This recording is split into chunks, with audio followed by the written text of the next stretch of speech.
Welcome to Ngal Fashion Store. My name is Chidera, and today I'll be reacting to a video titled Full Question and Answer by Knowles. Please stay tuned. Thank you. There is a rule at the Daily Wire that you can cut to the front of the line. I am strongly opposed to this rule. I believe if you disagree with me, you should be shipped off to Guantanamo Bay. But the rules are the rules, and I don't change them. So let's begin. Thank you very much. This is going to be the start of our Q&A session.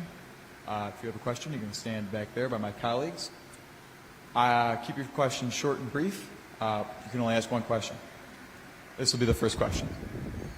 Hi, Michael Knowles. I love your show, and thank you for coming to speak here. I have a question. I have a lot of friends who have fallen prey to the sexual revolution, and it's really made their lives truly miserable. And they are stuck in a cycle with abusive guy after abusive guy after abusive guy, and they actually don't really enjoy it, but they let these guys sleep with them. How do I get them out? Really good question. We've all fallen prey to this sort of thing. Maybe not. Maybe you're more virtuous than I was. I was a derelict atheist for 10 years. I had all the wrong ideas. And so I really empathize with the people who fall into this kind of thing. One way that you might be able to reach your friend after your friend has some one-night stand or some brief hookup with some jerk of a guy is after about the 100th time that happens, maybe ask your friend, hey, what is this accomplishing? What are you getting out of this? Have you perhaps gotten sex-hausted yet?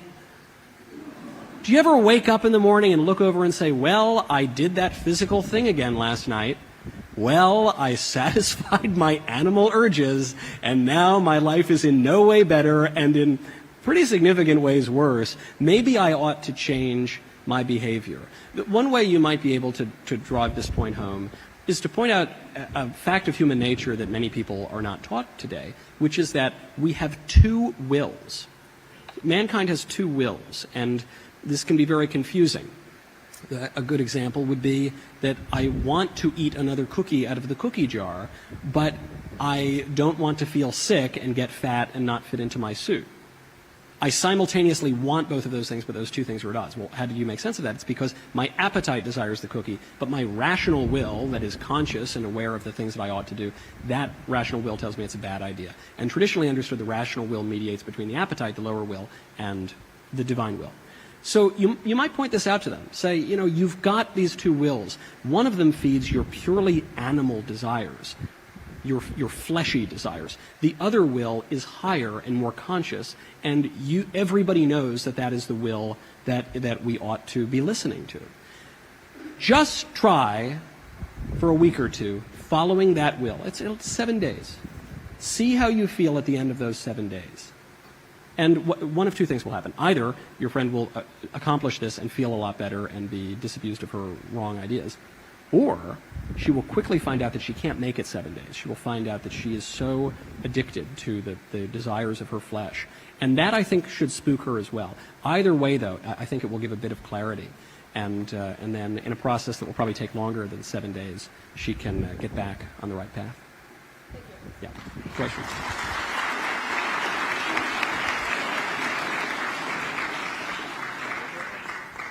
All right, Mr. Knowles, thank you for being here. I was actually, being at a leading research university, I was hoping to be enlightened on transgenderism, but heard you speak. I couldn't tell where you were between feminism and transgenderism. Well, the topic of the speech was feminism. So if you came here expecting a transgenderism talk, you may have fallen prey to false advertising. Yeah, well, you all of the posters I saw everywhere Thank said you. I'm going to ask the question. Well, I'll finish my statement. All of the posters you saw everywhere said that this was a talk on feminism. So I obviously included transgenderism because that's been a consequence of feminism, but it wasn't the subject of the talk. Okay, so go ahead. Mr. Knowles, you've argued that gender is solely determined by biological sex, which you... I've never argued that. I've never argued that. Well, it's in your talks everywhere. What did I say? What did I? Well, you just said that I said something. So what is the quote? I'll skip that. Then you can't make the claim that I have said that gender is determined by biological you're right. I sex. do apologize for that. What's your next question?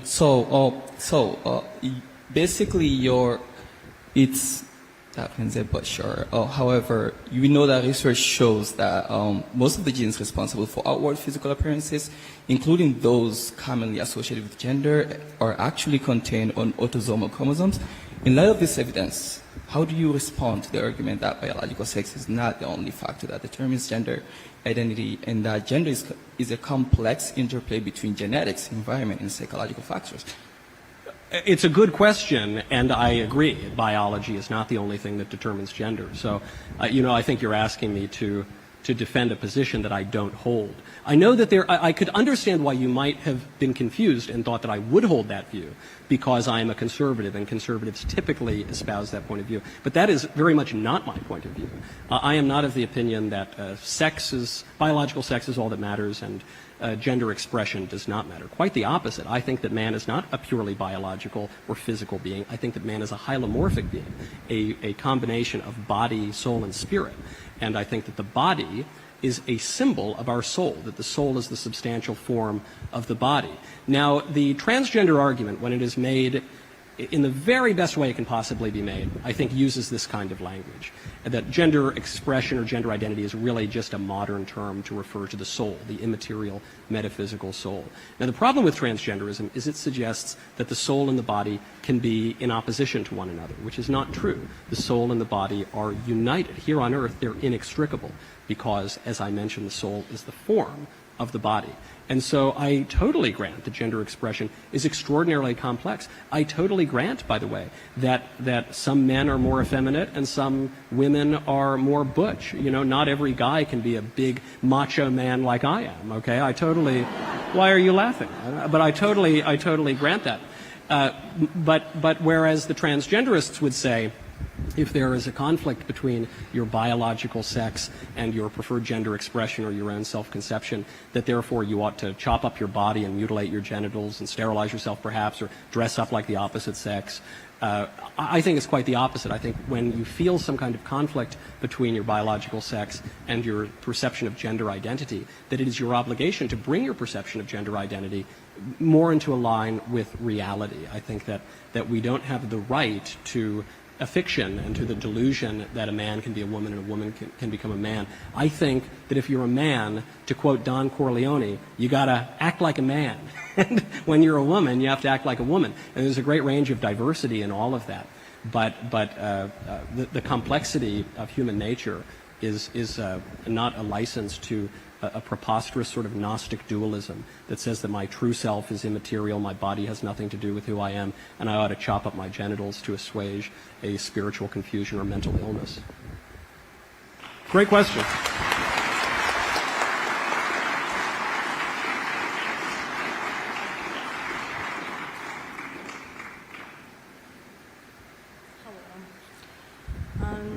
I wanted to ask you, when you had mentioned those screaming banshees as well as these sexually confused people, and they were lying, and I think they knew what they were doing. Do you intend to further create the bias that reduces people's ability to collaborate with others through your use of collective umbrella terms like us and opposition of them? And why do you continue to promote that division?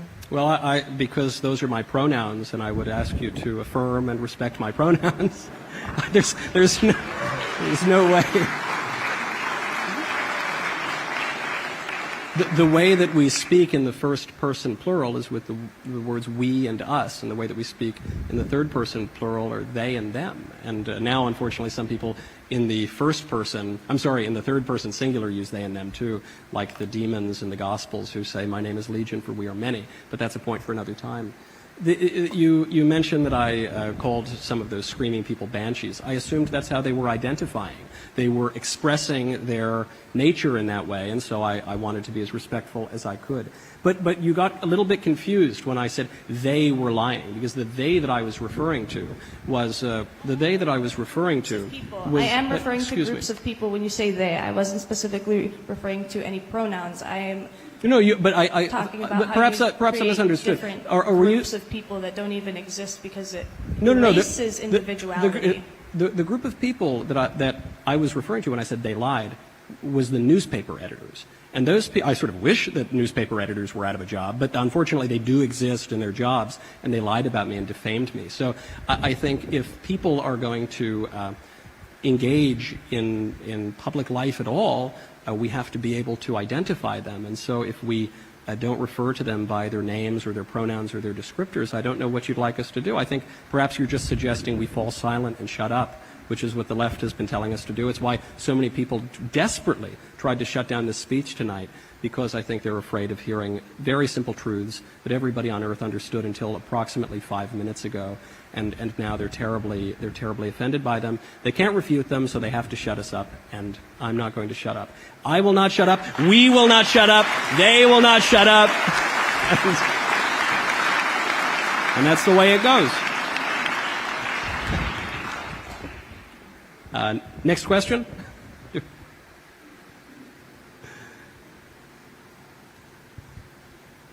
evening, Mr. Knowles. Good evening. So, I listened to the entirety of your speech. Well done. Thank you very much. However, there was something that piqued my interest. I won't be touching on transgenderism, just feminism.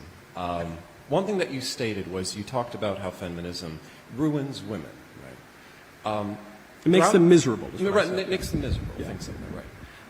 However, throughout the entire speech, one thing this is a two-part question, if you don't mind. You didn't touch base on what feminism is. You actually never defined it. Now, on top of that, one other thing that you stated was that, women didn't have to worry as much. Feminists brought up these worries to women. And, as a man, right, who thinks I'm in college, so that's kind of what we do, continuously on and in, I'm pretty miserable. So are all college students. I had a great time in college. I don't know. ITM, comp sci, different story. But when it comes to the logic of thinking, logically, the more you think, the more miserable you are, only because I don't think that's true. Well, the more problems arise in one's life. No, the more solutions arise. The more sin abounds, grace abounds all the more. So I don't accept that premise, but please go on. Right. So even with that logic being said, right, the only way, or at least alleviating, is women were happy when they thought, quote unquote, less, right? When they didn't have those problems that were brought up by feminists. Then those problems were brought up. So my question is, what would be your solution to, let's say, I guess it's a two-part question. What is feminism in your definition?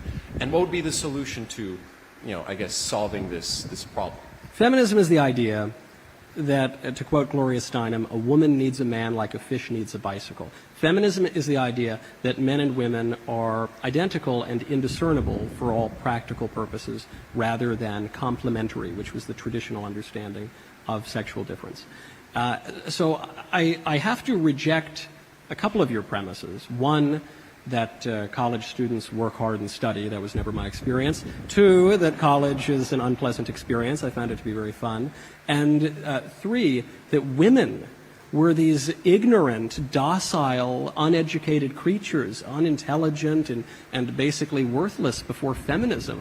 I think that's so absurd. It's obviously very offensive, but it just isn't true. I think women were much better educated before feminism. You think of one of the great leaders in American politics of the 20th century was Phyllis Schlafly, an extraordinarily educated woman. She single-handedly shut down the feminist Equal Rights Amendment. Without Phyllis Schlafly, that amendment would have been ratified without any question. Phyllis Schlafly was a mother of 6, happily married, deeply religious, a housewife, to use what's now become a pejorative term, one of the most influential political figures in 20th century American life.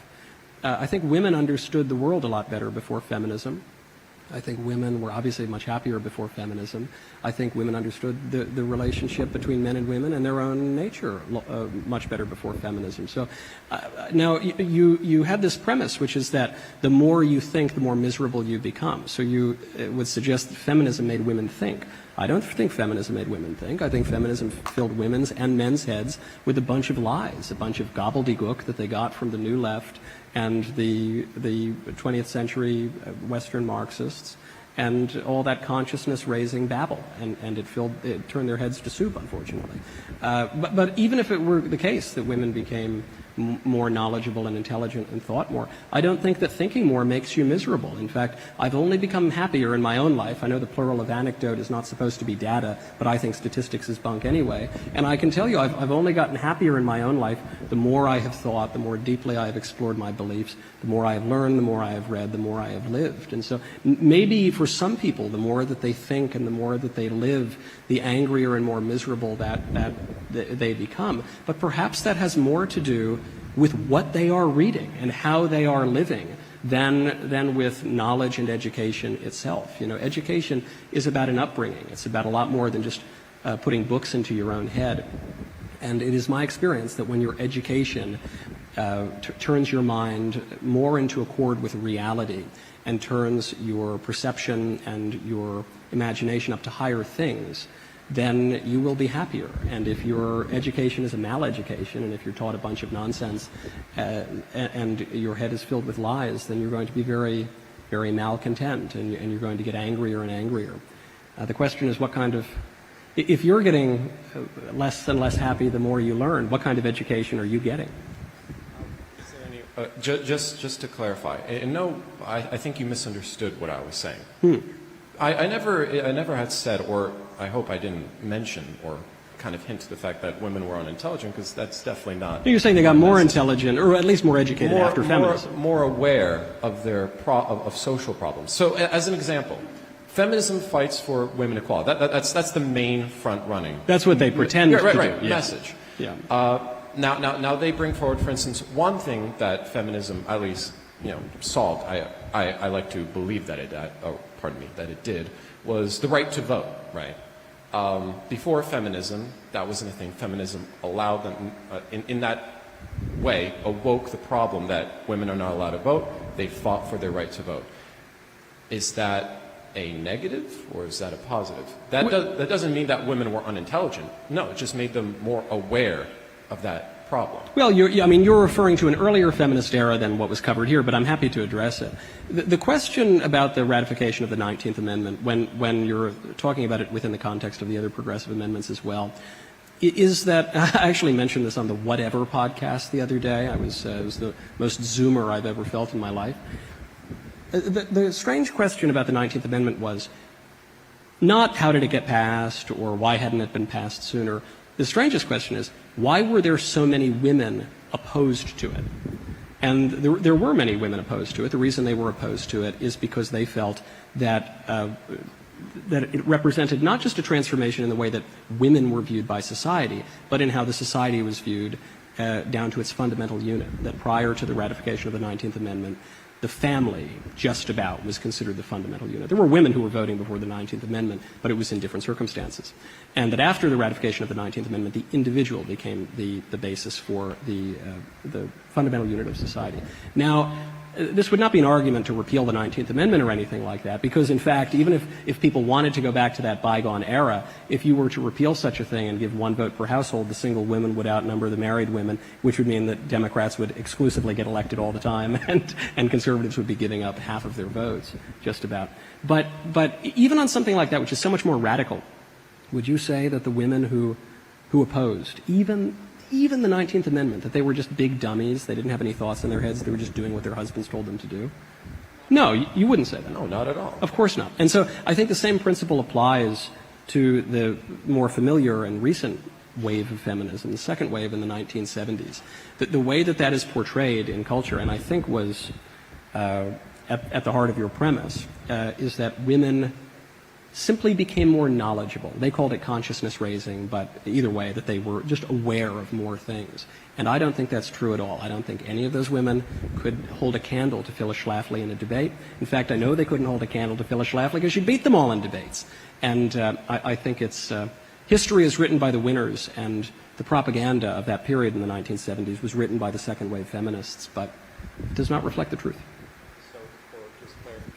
Unfortunately, we probably should move on. For the first against the second. I'm against feminism generally. Oh, in general. I think, because you asked for a definition. Feminism posits that man and women are essentially indiscernible and identical and not complementary, and I hold that the sexes are complementary with one another, and I hold that feminism has really degraded women, and I think women have a much higher place, actually, in society before feminism. They're very good questions.